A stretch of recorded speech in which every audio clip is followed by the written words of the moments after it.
नमस्कार दोस्तों, स्वागत आप सभी का एक बार फिर से। हिस्ट्री का डोज फैक्ट हर रोज अपनी सीरीज चल रही है और एक शानदार प्रस्तुतिकरण दिया जा रहा है आपको पूरे हिस्ट्री के सिलेबस के इम्पोर्टेंट फैक्ट का एक साथ एक वीडियो में वर्ल्ड हिस्ट्री भी आज शामिल करने का प्रयास किया गया है। तो पूरी वीडियो को ध्यान से देखें और इसकी पीडीएफ दोस्तों मैं टेलीग्राम पे शेयर कर दूंगा एक दो दिन में। जितने भी आपके 6 पार्ट आ चुके हैं, ये छठा पार्ट है। और टेलीग्राम चैनल यदि आपने ज्वाइन नहीं किया है, टेलीग्राम ग्रुप है अपना, तो आप ग्रुप ज्वाइन कर लीजिए, ठीक है। तो आज का पहला फैक्ट है, भारतीय शास्त्रीय संगीत पर यदि बात करें तो सर्वाधिक पुस्तकें औरंगजेब के समय छपी, परंतु संगीत पर अनेक दुर्लभ संस्कृत ग्रंथों का फारसीकरण यदि पूछे कि किसके समय हुआ था, तो सिकंदर लोदी के समय हुआ था। यूजीसी नेट के अंदर पूछा गया है कि किन दो सुल्तानों के समय अनुवाद विभाग की स्थापना की गई थी। मध्यकालीन समंद्रकंद व बुखारा शहर वर्तमान में उज्बेकिस्तान में है। तो आपको पता है कि सल्तनत काल में एक तो फिरोज तुगलक अनुवाद विभाग की स्थापना करता है और सिकंदर लोदी अनुवाद विभाग की स्थापना करता है, जिसके द्वारा अनेक भारतीय किताबों का फारसी भाषा में अनुवाद किया जाता है। अकबर के समय भी काफ़ी किताबों का फारसीकरण किया गया था, अनुवाद किया गया था, जैसे महाभारत का फारसी में अनुवाद बदायूनी द्वारा। इस तरह से मराठा सरदार मालजी सिंधिया ने अपनी सेना का गठन यूरोपीय पद्धति से किया था। और यूरोपीय पद्धति से बात करें तो टीपू सुल्तान ने भी किया था, रणजीत सिंह ने भी किया था, और मालजी सिंधिया मराठा थे, इन्होंने भी किया था, पेशवा थे ये। अंतिम रूप से जजिया कर समाप्त करने वाला मुगल मोहम्मद शाह रंगीला था। और मोहम्मद शाह रंगीला के समय उर्दू का बहुत तेज़ी से विकास होता है और उर्दू के लिए सरवड़ काल इसी का काल माना जाता है। अलाउद्दीन खिलजी ने अताउल मुल्क के अनुरोध पर विश्व विजेता की योजना को ठुकरा दिया था। जजिया की बात करें तो जजिया अकबर ने पहले 1564 में रोक लगाई थी और उसके बाद औरंगजेब द्वारा वापस स्टार्ट कर लिया गया था। बुक्का प्रथम को दक्षिण का अकबर कहते हैं, जैनुल अब्बादीन को कश्मीर का अकबर, फिरोज तुगलक को सल्तनत काल का अकबर, लॉर्ड वेलीजली को कंपनी का अकबर तथा दारा सिकोह को लघु अकबर कहा जाता है। दारा सिकोह ने 52 उपनिषद थे, इनको अनुवाद किया था फारसी भाषा में।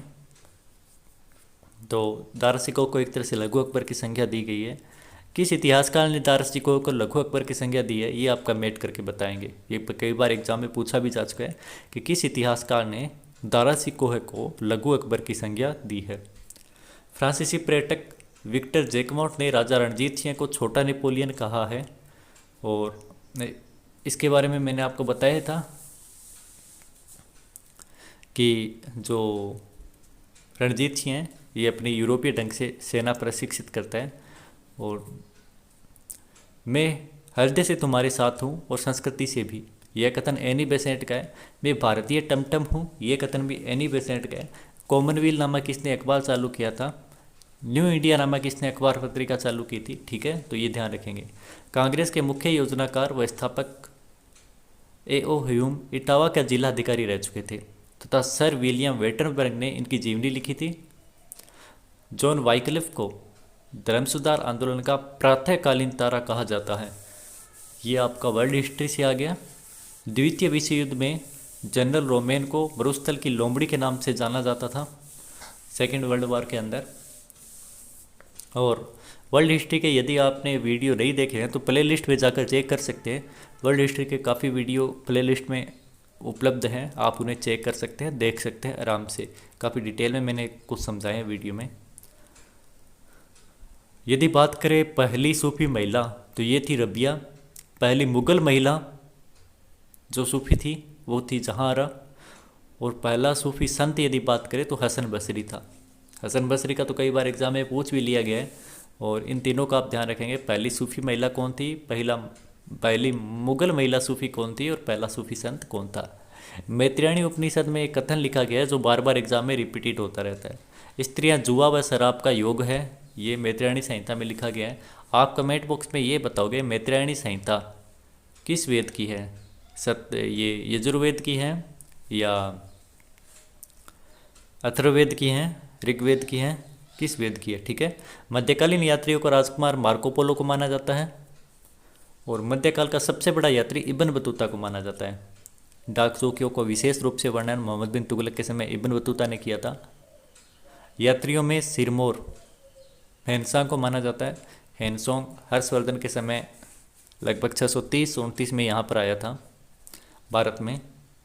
और पिछली वीडियो में मैंने एक प्रश्न पूछा कि हेनसांग को नालंदा विश्वविद्यालय में कौन सी उपाधि दी गई थी, तो इसकी उपाधि मोक्षदेव थी, जो इसको नालंदा विश्वविद्यालय में दी गई थी।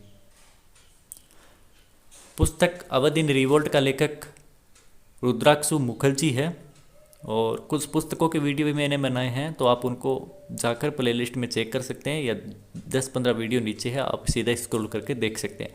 जितनी भी आज तक एग्ज़ाम में पूछी गई है, चाहे यूजीसी नेट एग्ज़ाम है, चाहे अन्य कोई भी पेपर है, तो करीब 60 से अधिक इंपॉर्टेंट पुस्तकों के नाम और उनके राइटर का वीडियो बनाया गया, आप उन्हें चेक करें।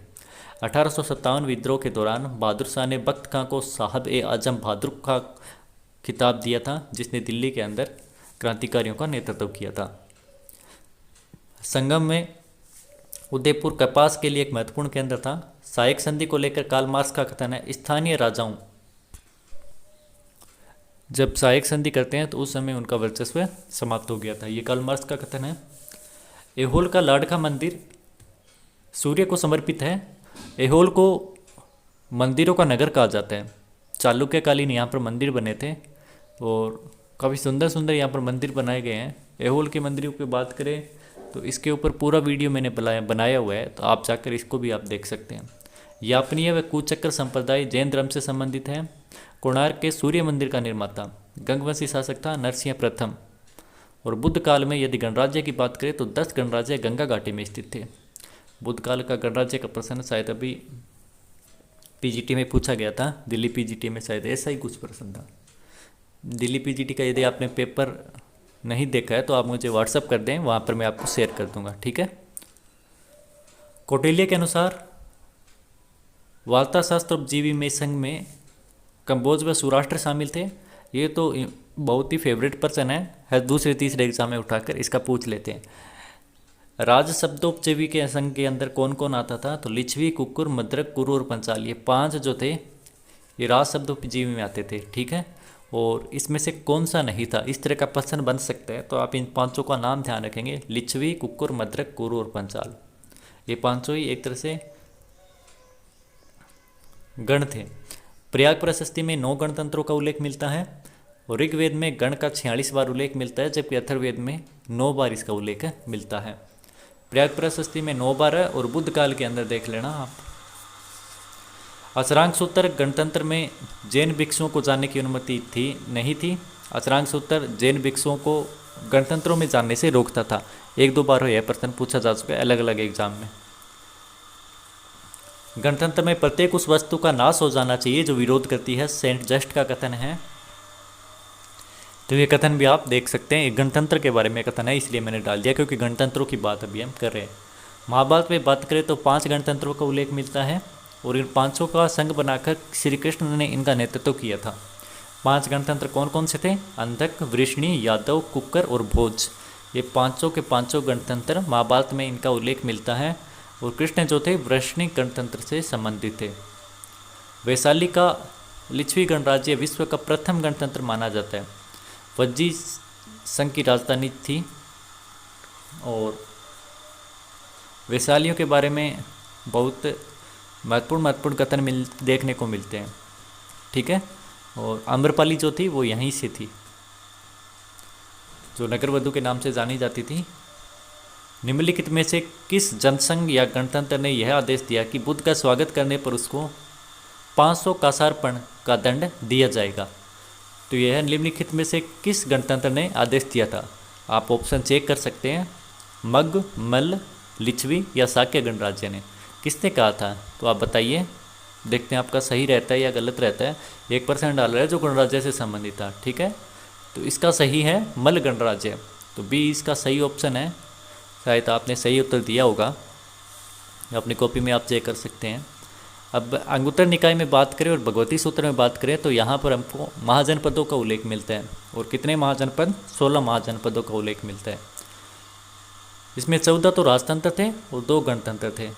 गणतंत्र महाजनपदों के नाम कौन कौन से थे ये आप कमेंट बॉक्स में लिख देंगे कि कौन कौन से दो जो थे वो गणतंत्र थे 16 महाजनपदों में। एक का नाम तो मैंने आपको अभी बता ही दिया ऑप्शन के अंदर, अब दोनों कौन से थे वो दोनों आप नीचे नाम लिख दे कमेंट में। विश्व इतिहास के किस युद्ध को विचित्र युद्ध के नाम से जाना जाता है? ये वर्ल्ड हिस्ट्री का क्वेश्चन है। पहला आपका ऑप्शन है यॉर्कटाउन का युद्ध, जो कि अमेरिका की क्रांति के दौरान हुआ था। फिर है रूस जर्मनी का युद्ध, तीसरा ऑप्शन रूस जापान का युद्ध, और लास्ट ऑप्शन है चीन रूस का युद्ध। तो किस युद्ध को विचित्र युद्ध के नाम से जाना जाता था? तो आप इसका उत्तर कमेंट बॉक्स में भी लिख कर चेक कर सकते हैं या अपनी कॉपी में एक साइड में अटका सकते हैं, क्योंकि मैं भी इसका उत्तर आपको 5-7 सेकंड में इसका उत्तर आपको बता दूंगा। तो इसका उत्तर सही सी है। विचित्र युद्ध कहने का कारण यह है कि देखिए दोस्तों, जो यह युद्ध लड़ा गया था ना, यह लड़ा तो गया था रूस जापान के मध्य, लेकिन जापान की धरती पर भी नहीं लड़ा गया था, नहीं रूस की धरती पर लड़ा गया था।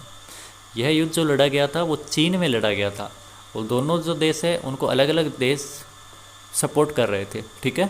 तो इसलिए इसको विचित्र युद्ध के नाम से जाना जाता है। वर्ल्ड हिस्ट्री में बात करें तो 2 इम्पोर्टेंट फैक्ट रहते हैं, एक आएगा खूनी रविवार, एक आएगा खूनी शनिवार। खूनी रविवार की बात करें, ये प्रश्न राजस्थान के अंदर जो पिछली ग्राम सेवक भर्ती हुई थी उसके अंदर पूछा गया है, और एक बार इससे पिछली बार जो फर्स्ट ग्रेड हुई थी उसके अंदर भी पूछा जा चुका है राजस्थान स्कूल व्याख्याता में, जिसको पीजीटी बोलते हैं आप यूपी वगैरह में, यदि आप मेरा वीडियो देख रहे हैं तो। खूनी रविवार 22 जनवरी 1905 को रूस की जार सेना ने शांतिपूर्ण मजदूरों तथा उनकी बीबी बच्चों के एक जुलूस पर गोलियां बरसाई। रूसी क्रांति जब अपने पढ़ते हैं तो 22 जनवरी 1905 के दिन जो वार था वो रविवार था, इसलिए इसको खूनी रविवार के नाम से जाना जाता है। रूसी क्रांति की यह घटना है। और खूनी शनिवार बात करें, ब्लडी सैटरडे, तो हिटलर द्वारा 30 जून 1934 को शनिवार के दिन अपनी राजनीतिक विरोधियों की हत्या करवा दी गई। यह लंबे चाकू की रात के नाम से भी जाना जाता है। तो ये दोनों ही आप ध्यान रखेंगे, खूनी रविवार और खूनी शनिवार। इसके अंदर देखिए दिल्ली सल्तनत के अंदर कुछ और टॉपिक को इंक्लूड किया गया है। फिरोज तुगलक के सिक्कों पर खानेजा मकबूल ने लिखा था कि राजा के सिक्कों पर एक कुंवारी पुत्री की तरह जिसे सुंदर और आकर्षण होने के बावजूद भी कोई नहीं पा सकता। ये फिरोज तुगलक के बारे में खानेजा मकबूल का कथन है, ठीक है ना। तो आप इसे थोड़ा सा ध्यान रखें। सल्तनत कालीन सिक्कों के ऊपर शानदार फैक्ट कलेक्ट किए गए हैं, आप इन्हें ध्यान से देखिए। मोहम्मद बिन तुगलक के सिक्कों पर गयासुद्दीन तुगलक का नाम अल शहीद उपाधि के साथ अंकित है। ये मोहम्मद बिन तुगलक के समय। यग्नी और दुगनी नाम के सिक्के किसके समय चालू किए गए थे? तो अलाउद्दीन खिलजी ने चलाए थे।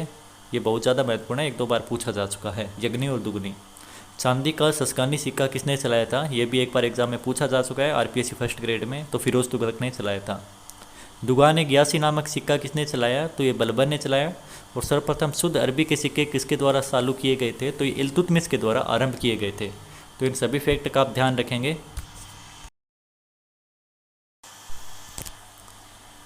इसके अंदर ये और ध्यान रखेंगे कि दिल्ली सल्तनत की व्यवस्थित मुद्रा प्रणाली को श्रेय करने का श्रेय भी इल्तुतमिश को जाता है।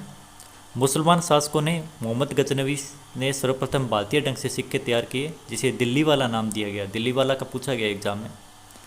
मोहम्मद गौरी के सिक्कों पर हिंदू देवी लक्ष्मी का अंकन था, बहुत बार एग्जाम में पूछा गया। चांदी का टंका व तांबे का जित्तल इल्तुतमिश ने चलाए थे। सर्वप्रथम इल्तुतमिश के सिक्कों पर बगदाद के अंतिम अब्बासी खलीफा अल मुस्तिर का उल्लेख है, मोस्ट इम्पोर्टेंट है ये।